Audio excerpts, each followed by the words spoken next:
여러분 반갑습니다. C촌입니다. 새해 복 많이 받으세요.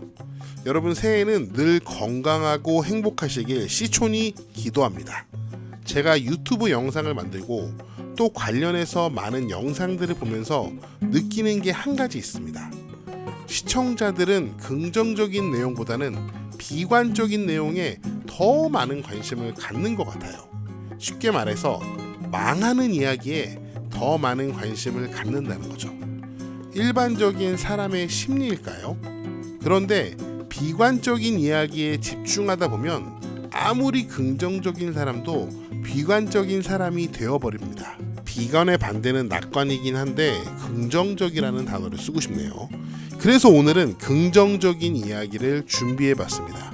새해 첫 영상, 여러분과 함께 시골 생활에 대한 긍정적인 이야기를 나누고 싶어요. 저도 그렇고 이 영상을 보시는 여러분도 그렇고 오늘 하루는 긍정적인 에너지가 더 넘쳤으면 좋겠습니다.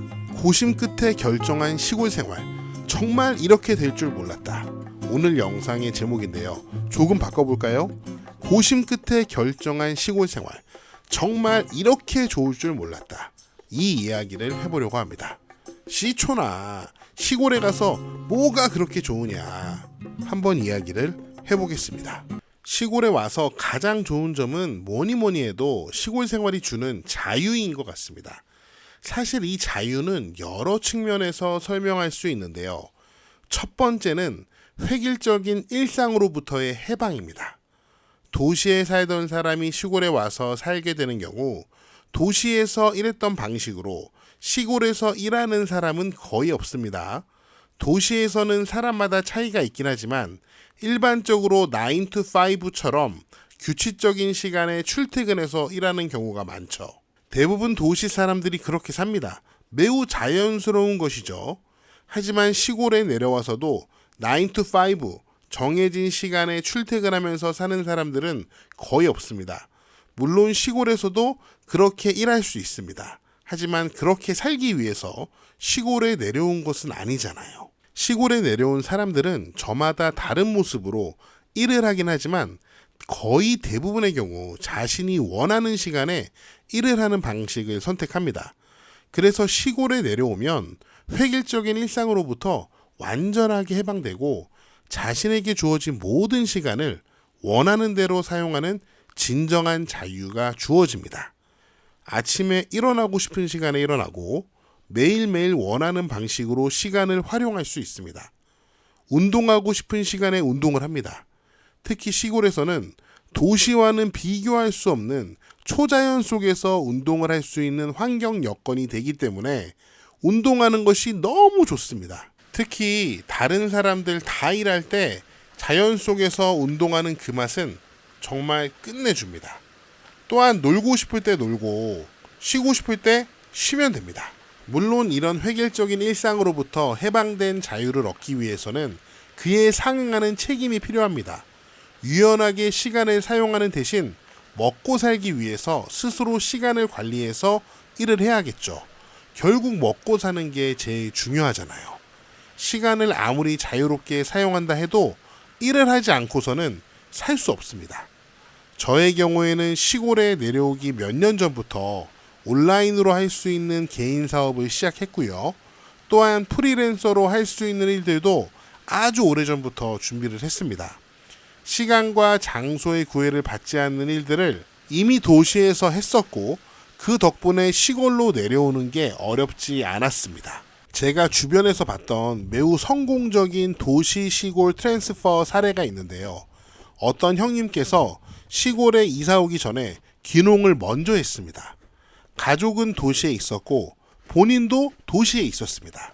시골 땅을 사서 그 땅에 블루베리 나무를 심었고 몇 년 동안 왔다 갔다 하면서 블루베리 나무를 키웠어요. 그 형님 입장에서는 그 시간들이 많이 힘든 시간이었죠. 주중에는 도시에서 직장도 다녀야 하고 주말마다 내려와서 블루베리 나무 관리도 해야 했으니까요. 시간이 지나고 블루베리 나무들이 생산성이 좋아진 후에 어느 정도의 수익이 자신의 눈앞에 확인된 후 온 가족이 시골로 이사를 왔습니다. 정말로 철저하게 준비해서 귀농을 하신 거죠. 지금은 블루베리 농사를 통해서 안정적인 수입을 얻고 아주 자유로운 시골 생활을 하고 계십니다. 7, 8월 달이면 블루베리 다 따고 그 다음부터 그냥 노는 거예요. 두 번째는 주변 눈치를 볼 것이 없는 자유입니다. 도시에 산다면, 특별히 아파트에 산다면 층간소음 때문에 아랫집을 신경 쓰고 살아야 하잖아요. 당연히 벽간 소음 때문에 옆집들도 신경을 쓰고 살아야 합니다. 도시 공동주택에 산다면 상식적으로 살면서 이웃들을 배려하고 에티켓을 지키면서 사는 것이 당연한 거죠. 이게 매우 당연한 것이지만 어떻게 보면 개인의 자유를 어느 정도 제한하는 족쇄이기도 합니다. 만약에 시골에다가 적당한 집을 잘 구하거나 집을 짓는다면 주변 사람들의 눈치를 볼 필요가 없는 상당한 자유를 누릴 수 있습니다. 그러기 위해서는 시골집을 선택할 때 너무 다닥다닥 붙어있는 집을 선택하면 안 됩니다. 그런 집에 살면 도시 아파트와 다를 게 없어요. 제 생각에는 최소한 옆집과 50m 이상 떨어진 집을 선택하는 것이 좋습니다. 그러면 내가 집에서 무엇을 한들 거리낄 것이 없습니다. 날씨가 좋은 봄이나 가을 저녁에 마당에 앉아서 작은 불을 켜놓고 불멍을 할 수도 있고요. 날씨가 좋은 여름에는 우통을 까고 데크에서 푸시업을 할 수도 있습니다. 층간소음으로부터는 당연히 해방이고요. 저녁 늦은 시간에 악기 연주를 하면서 노래를 불러도 아무도 뭐라고 하지 않습니다. 저는 주변 눈치를 볼 필요가 없는 시골 생활이 너무 좋습니다. 사실 제가 도시에서 주변 사람들 눈치를 너무 많이 보고 살았거든요. 저희 둘째 아이가 발달 장애인이에요.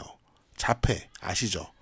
도시에서는 이상하게 사람들이 눈치를 그렇게 많이 주더라고요. 사람들이 눈치를 주는 것이 아니었어도 저희 아이를 불편하게 보는 그 시선이 있었습니다. 그래서 아이의 행동을 더욱 제한하고 컨트롤했었는데요. 그러다 보니 아이도 답답함이 컸어요.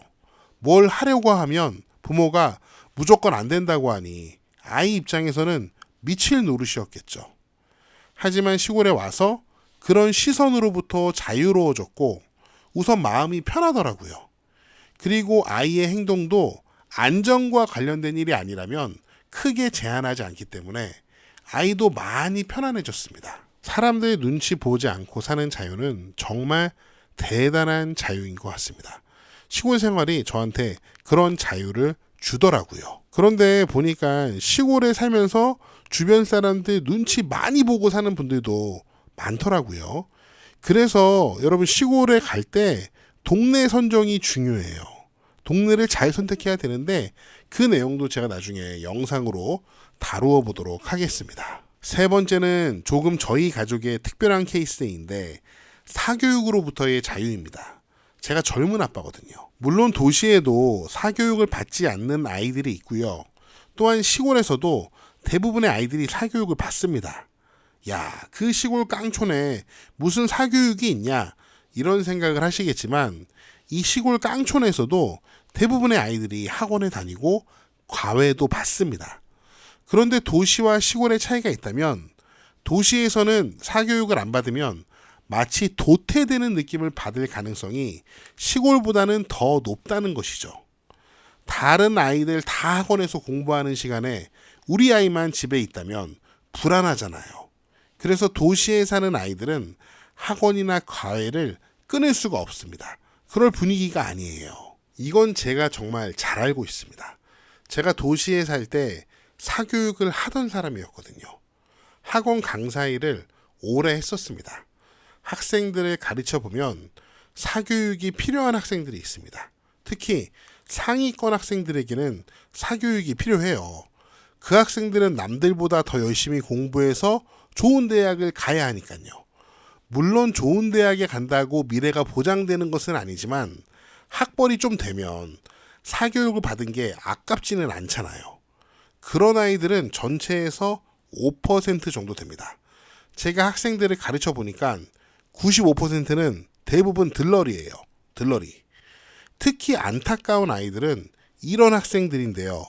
공부에는 전혀 관심도 없는데 어쩔 수 없이 수능 보는 그날까지 부모님 욕심 때문에 사교육을 놓지 못하는 아이들이 있어요. 수능 보기 직전까지도 성적은 나오지 않는데 그냥 공부 잘하는 학생들 옆에서 자리를 지키고 있는 거예요. 시간 낭비고 돈 낭비죠. 저는 그런 학생들을 보면서 진짜로 안타까웠습니다. 또 다른 부류는 학생 스스로는 공부에 관심이 굉장히 많아요.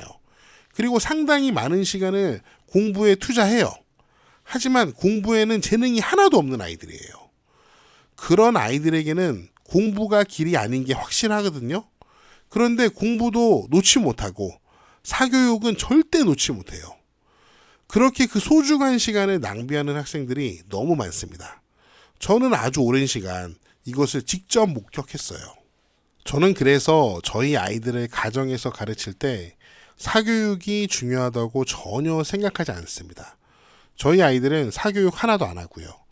오히려 아이 스스로 자신에게 집중할 수 있는 시간을 충분히 갖게 하고 다른 것보다 특히 독서에 많은 시간을 투자하는 것이 장기적으로 아이에게 상당한 도움이 된다고 생각합니다. 사실 저는 아이들이 좋은 대학에 진학하는 것을 바라지도 않습니다. 물론 내 아이가 공부를 아주 열심히 해서 서울대학교에 진학한다면 기쁘겠죠. 하지만 우리가 모두 알듯이 서울대에 간다고 해서 반드시 성공하는 인생을 사는 것은 절대 아닙니다. 저도 나름 좋은 대학을 나왔거든요. 그런데 그렇다고 해서 성공하는 게 아니더라고요. 물론 좋은 대학이 인생에 조금 도움이 되긴 합니다. 그런데 제가 자폐아를 낳아서 인생이 순식간에 바뀌었거든요. 인생은 정말 예측할 수가 없잖아요. 또한 인구가 줄어들면서 우리나라 교육과 학업의 환경이 변할 것도 매우 확실하기 때문에 아이들에게 무조건 좋은 대학을 강요하기보다는 자신이 잘할 수 있는 분야를 선택해서 스스로 발전해 나갈 수 있도록 환경을 만들어주는 것이 저는 더 좋다고 생각합니다. 그런 점에서 시골에서 사교육 없이 사교육으로부터 해방되어 자유로운 사고를 하면서 성장하도록 돕는 것은 아이들에게 참 좋은 기회라고 생각합니다. 물론 공부가 체질인 아이들은 대치동에서 좋은 강의 들으면서 공부하는 게 좋겠죠. 그런데 그것도 다 핑계인 게 1타 강사들은 다 인터넷 강의합니다. 시골에서도 공부할 놈들은 인터넷 강의 들으면서 충분히 다 합니다. 아무튼 이렇게 제가 조금 두서없이 시골 생활이 주는 3가지 자유를 이야기해봤는데요. 현재 저는 저에게 주어진 이 자유가 너무 좋고요. 앞으로도 이 자유를 누리면서 살고 싶습니다. 물론 나이가 들고 시간이 지나면 삶의 여건이 달라질 수 있을 것 같습니다.